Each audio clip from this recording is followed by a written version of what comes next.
Good morning, YouTube. Today is March 27th. I'm on my way to my 11th adjustment over at the Balance Wellness Chiropractic Center. Wanted to report on a few things since I haven't made a video in a while. The adjustments are going well. I've been pretty happy with what's been going on over at the chiropractor. Something that's changed since the last time I made a video is, you know, initially Scott Gam was my chiropractor over there. He's the guy that owns the practice, and he was doing all the adjustments for me. He was the one educating me about all the situation and the way that they do things and what's going on with my neck and everything. And he also has a partner, or, you know, another chiropractor that works for him over there. I forget his name, but, you know, there have been times when I've gone for an adjustment, you know, that they're basically kind of working together now. So sometimes Scott adjusts me, sometimes the other guy adjusts me. So this last time, and maybe the time before that, I was adjusted by the other guy. So, but they both are practicing the NUCCA technique. They're both slightly different in the way that they do things, but they're both, you know, very competent in what they do. I really believe in what they're doing over there. I have definitely been feeling a lot better. I mean, I started feeling better pretty much right away. Last time I made a video, I started talking about the retracing pains, which I don't remember if I went into that or not, but I started having the pains on the back of my neck running down either side, kind of like creating tension headaches and stuff. And strangely enough, I had been noticing it. You know, the pain really started coming up whenever I would start taking a drink. You know, I mean, like right away. As soon as I started drinking some alcohol, the pain would start, and sometimes it would get quite intense. You know, I would have to take some ibuprofen, you know, to relax the muscles, you know, so that the pain would subside, or sit there and massage it and stuff like that. The pain could get quite intense, and you know, that was basically retracing pain. It was healing pains. It was the pain of I guess the neuromuscular facilitation and whatnot of the body being in realignment, and then, you know, kind of working through all the old damage and everything that's done through the misalignment. I don't understand exactly how it completely works. You know, I don't want to talk a bunch of hocus pocus, you know, but it seems to make sense in a way that I don't fully comprehend. But those retracing pains have pretty much started to subside. They were pretty intense for about a week, and now they're starting to get better. I still feel a little bit of it, you know, especially when I take a drink. You know, when my girl makes me a margarita with some sugar-free mixer, or you know, drinking some tequila or some vodka or whatever, trying to still keep with alcohol that's sugar-free, of course. So, which I'm not too sure about tequila. I've never seen tequila on the Atkins, you know, alcohol that you can drink lists. So I don't know if that's been something that's been interfering with my ketosis a little, because I've kind of been on a tequila kick for the last you know, couple weeks or so. But so the chiropractic is going pretty well, getting back on track there. I'm going in for my 11th adjustment. I anticipate sometime pretty soon. I don't know if it's today or, you know, within the next few adjustments. I have a schedule somewhere, but I haven't looked at it in a long time. I'm going to be doing another round of x-rays and everything to kind of see the progress, so that they can adjust, you know, their plan for me and everything, and show me what's been changing and stuff. When that happens, I'll try to see if I can get, you know, pictures of my old x-rays and then of the new x-rays, so that I can show you guys, like, the bone spurs in my neck and stuff, and see if they're actually starting to change, and if the shape of the neck is starting to change. Probably is, because things have been going a lot better as far as just overall health and wellness for myself. Flexibility, energy, explosive energy, you know. I'm feeling like younger and more limber and everything, and I vault myself upstairs and, you know, move really quickly and move with purpose a lot of the time. So no longer being really tired and sluggish and kind of afraid of hurting myself, which wasn't really a conscious fear, just kind of avoiding too much physical activity and everything from before. So, okay, so the diet has not been very progressive in these last week, 2 weeks, or whatever, since I made the last video. Last video I talked about how over the weekend or something I kind of fell off the horse and had a cheat day or whatever. I've had quite a few cheat days so far. But I was having some issues with the diet stalling, and I was able to get it rolling again, you know, and I got down to, you know, 232-ish, even almost all the way down to 230 at some point, I think.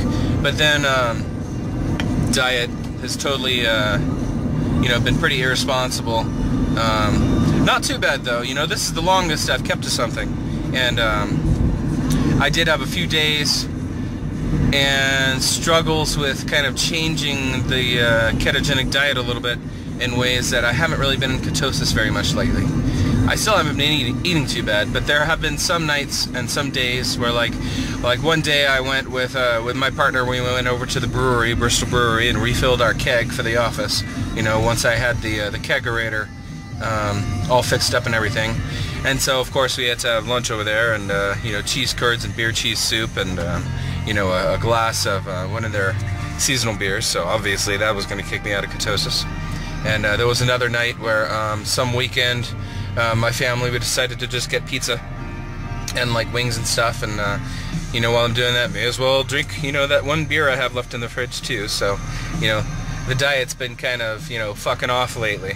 But I have been, there's been a lot of times, there's been a few times since I made the last video where I've just kind of fallen off the horse and, you know, gotten out of ketosis because of obviously having too many carbs. But there's also been times where, like in these last few days, where I've been trying to get back into ketosis, and it's been kind of slow going. Like I'm finally back into ketosis this morning, which, you know, this morning is Thursday, and the last time we had pizza and stuff was like on Sunday, I believe,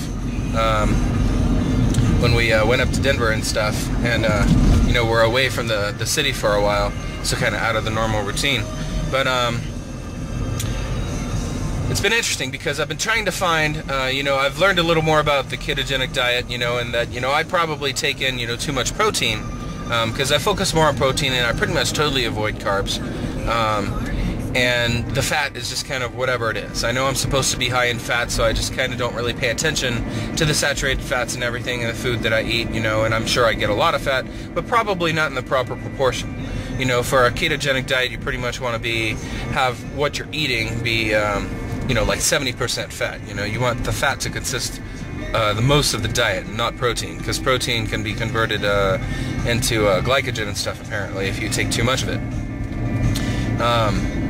So I've been doing stuff like, I've been regularly getting bulk walnuts from Whole Food, you know, and just munching on walnuts, and sometimes, you know, if you're not careful, you can eat too many walnuts. You know, your digestive system has to get used to that.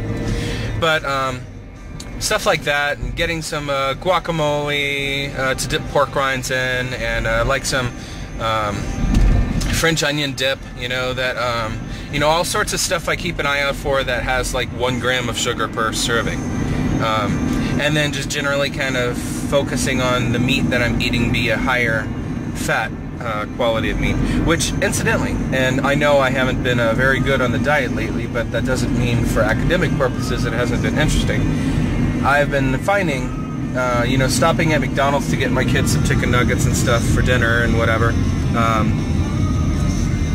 Going back to one of my old things that I used to do back when I was broke and, you know, trying to save money, is I used to go there and just get, you know, a McDouble and a spicy chicken sandwich, you know, and eat for like $1 or $2.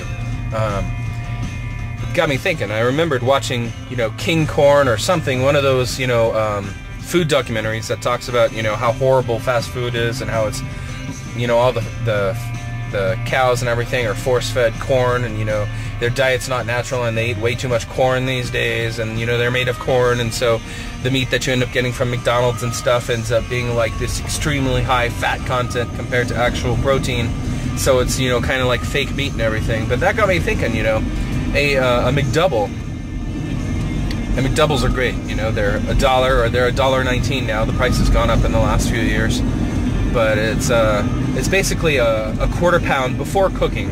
You know, I looked up the stats, and a McDouble, the meat and the cheese before it's cooked, the pre-cooked weight is a quarter pound. So you got 2 meat patties and then a slice of cheese in between them. And one of those has somewhere in the vicinity of 20 grams of protein, which is, you know, kind of like eating a can of tuna or a can of chicken or anything else. But if it is in fact true that those burgers are, you know, fake meat, they're mostly fat and everything because the cows are really unhealthy and stuff. I remember seeing on that documentary that the burgers over at McDonald's were something in the vicinity of 70% fat, you know, to the ratio of protein. So like way more fat than protein. If that is so, then going and getting yourself a McDouble, or even up to, you know, 4 McDoubles at a time and throwing the buns away, getting a plain McDouble and throwing the buns away, is an excellent form of nutrition for an Atkins diet, for the meat and the cheese aspect of it, just the protein and the fat, excluding anything that you're doing having to do with carbs. So I mean, if you wanted to go and get a pound of meat, you could go do that with 4, maybe 5 McDoubles.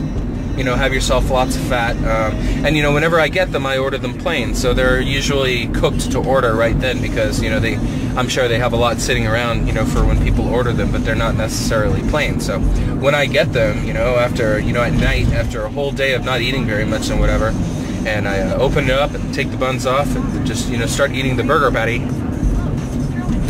it tastes awesome. You know, great food, and it's cheap, and it's very good for a ketogenic diet. So but anyway, you know, kind of fallen off the horse a little bit with the diet and haven't made much progress. I was 232 this morning, you know, haven't gained any weight, but I have definitely seen, every time I get knocked out of ketosis, you know, I put on, you know, quickly about 5 or 6 pounds, which is that, you know, buffer of water weight that we carry when we're normally eating carbs and not in ketosis. So very logical and interesting how those proportions work like that.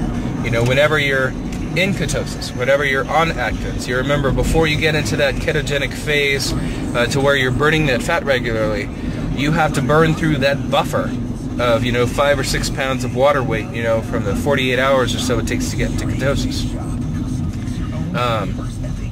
So whatever your weight is, you know, when you're in ketosis, and I've said this before, is not your actual weight. You know, it's whatever your actual weight is, whatever weight you're at is like your actual weight minus 5 or 6 pounds. So, interesting stuff. So, one way to keep yourself on a goal and to keep yourself doing stuff is to hold yourself publicly accountable. Tell everybody you know that you're doing something, you know, which is why I felt, you know, really guilty about not having much progress on my diet, because I'm creating these videos. So, but you know, I've stuck with it. You know, I'm back in ketosis again today, and I'm moving forward with this, and this is just a lifestyle change. So we'll see how things continue. I'll make a new video soon, and you guys stay tuned.